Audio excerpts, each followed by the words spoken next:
We want to talk about Jeremy Vine. He's apparently a television host on some channel called Channel 5 and, of course, Radio 2. He's an obsessive cyclist. The cycling Stasi. And he was involved in a heated debate with a motorist because the motorist cut him up, and he tweeted something about this bloke being a petrosexual or something. Yeah. But the guy turned around and basically used a term to him, the second word of which is off. Right. And Jeremy was very upset by this. Yeah, I mean, Jeremy Vine gives cyclists everywhere a bad name, I think. And cycling, I like cycling. I do enjoy getting out on the bike and enjoying the countryside on the bike. But you don't have to be aggressive if you are a cyclist. And I think that's the problem. Is motorists look at cyclists now because of people like Jeremy Vine and think, oh, you're a... cyclists are sort of angry left-wingers on bikes, aren't they? Should we have a little look at some classic Jeremy Vine on his bike?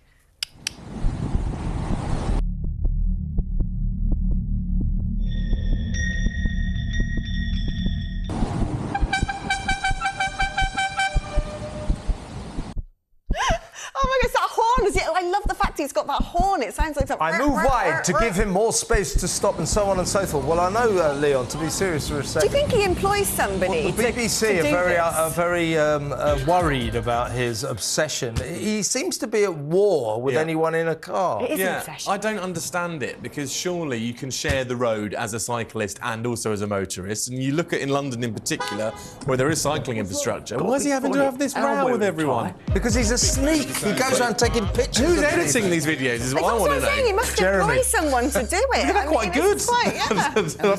Maybe they should go over CCHQ. They need some help. It is a sort of very bizarre obsession. And the thing is now that cyclists, they sort of bathe themselves in such moral rectitude because in theory they're saving the world. As a pedestrian, you know that there are a lot of dodgy drivers in London. As a motorist, you know there are a lot of dodgy drivers in London. There are a lot of dodgy drivers in London. That is life, which is why you don't get on a bike and seem, to go out looking for trouble. And I assume, because he works at the BBC as a public school boy, at public school they teach you not to tell tales, not to sneak on people. Why didn't you listen, Jeremy, and stop doing this? It's really sort of horrible, isn't it? Just telling tales. Look what this driver did, isn't he awful? I bet you live in leafy North London, don't you? You probably have a lot of cyclists with bags of quinoa. I've got a bike up in my roof. It's because about 6 years ago, I did used to cycle around a bit, and I got knocked off by a motorcyclist, chucked 6 feet into the air,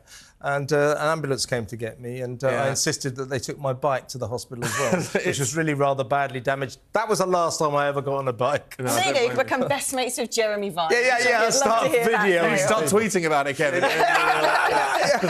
You get in touch with his editor. He knows how to put a clip together.